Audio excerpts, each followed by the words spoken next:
Kawasaki dengan KLX 150, Honda dengan CRF 150L, dan Yamaha bersama WR 155. Untuk saat ini bisa dibilang Suzuki adalah satu-satunya pabrikan sepeda motor Jepang yang belum mempunyai produk trail 150cc yang resmi dijual di Indonesia. Tapi apakah teman-teman tahu, di tahun 90-an kondisi Suzuki itu justru adalah kebalikan Suzuki di era sekarang. Pasalnya di era 90-an, Suzuki adalah satu-satunya pabrikan Jepang yang menjual secara resmi produk motor trail mereka di Indonesia. Suzuki pertama kali menjual motor trail mereka di Indonesia pada tahun 70-an, dengan menghadirkan dua varian model, yaitu TS100 dan juga TS125, yang mana kedua trail ini masih memakai suspensi belakang tipe ganda. Namun, sayangnya penjualan trail Suzuki ini berhenti pada tahun 80-an, dan diikuti juga dengan pabrikan lain seperti Yamaha dan juga Kawasaki. Setelah beberapa tahun absen, dan kala itu segmen motor garuk tanah di Indonesia hanya diisi oleh motor semi-trail seperti Honda Win dan juga Yamaha YT115, akhirnya pada tahun 1993, Suzuki memboyong penerus dari TS125 lawas, yaitu Suzuki TS125ER.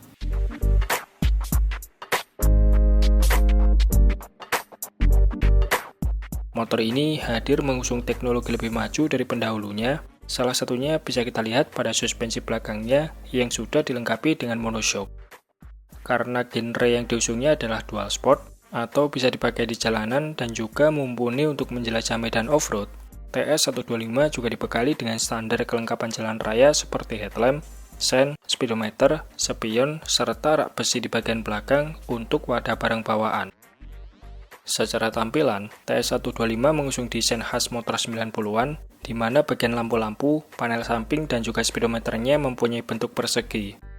Oh ya, speedometernya ini sudah dibekali dengan tachometer, alias indikator penunjuk RPM, di mana fitur seperti ini tidak bisa kita temukan pada motor trail seperti CRF 150 maupun KLX 150.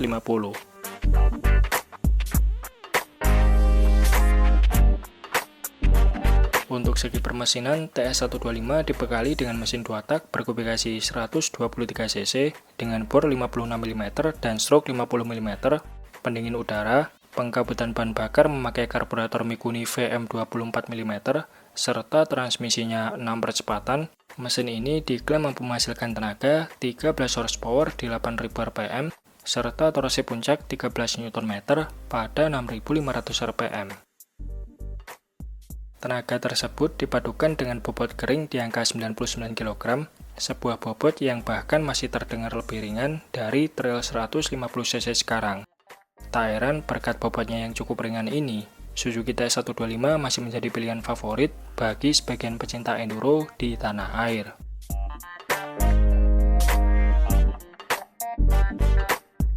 Suzuki TS125 mengusung suspensi depan teleskopik dan suspensi belakang monoshock dengan link, sedangkan velgnya memakai tipe jari-jari. Velg depan berukuran 21 inch dengan ban 275, serta velg belakang 18 inch dengan ukuran ban 350. Kedua rodanya masing-masing dibekali dengan pengereman tipe tromol. Meskipun kala itu ada beberapa importer umum yang menjual trail build-up di Indonesia, tapi karena bandrol harganya tidak murah, alhasil Suzuki TS125 ini menjadi satu-satunya motor trail pilihan yang cukup proper untuk kebutuhan enduro dengan harga paling terjangkau yang ada di pasaran.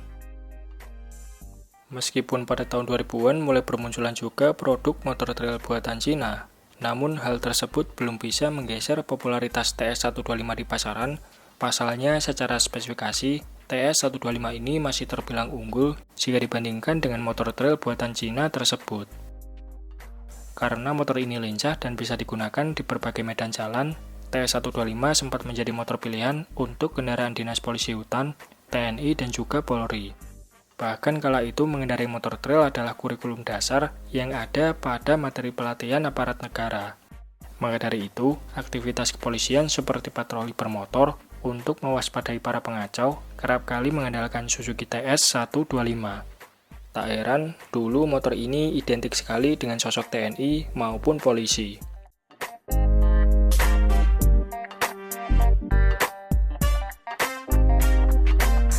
Masa bakti Suzuki TS125 terbilang cukup lama, yaitu mulai dari tahun 1993 sampai tahun 2005. atau kurang lebih bertahan di pasaran selama 12 tahun. Dilansir dari majalah Motor Plus, pasca dihentikan penjualannya, salah satu petinggi Suzuki Indonesia pernah mengungkapkan bahwasannya mereka sempat berencana untuk menyiapkan pengganti baru dari Suzuki TS125 yang mengusung basis mesin Satria FU. Namun sayangnya langkah tersebut nyatanya belum bisa diwujudkan Suzuki sampai sekarang.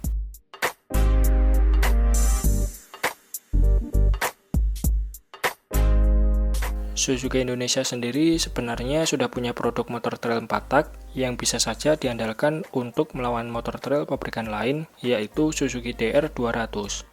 Motor ini juga sudah masuk ke Indonesia sebanyak 8.000 unit pada tahun 2015 sampai tahun 2020 lalu, namun tidak dijual secara umum, melainkan hanya didatangkan untuk memenuhi pesanan TNI dan Polri sebagai motor dinas.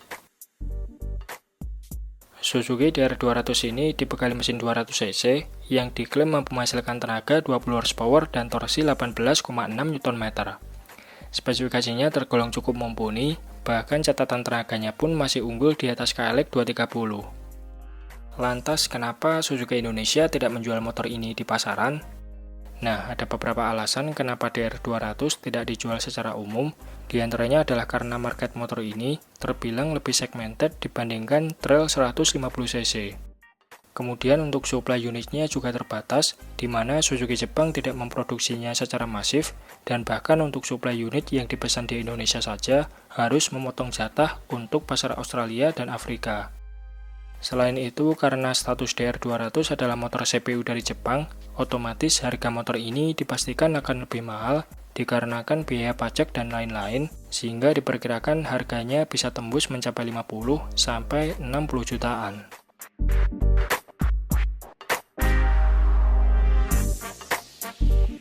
Sayang sekali, sang legenda TS125 ini tidak diteruskan lagi oleh Suzuki. Padahal mengingat nama besarnya yang sudah dikenal di kalangan pecinta enduro, mungkin saja dengan menghadirkan kembali penerus TS125, Suzuki bisa lebih bersaing lagi di pasaran dan mulai beranjak dari penjualannya yang semakin terpuruk.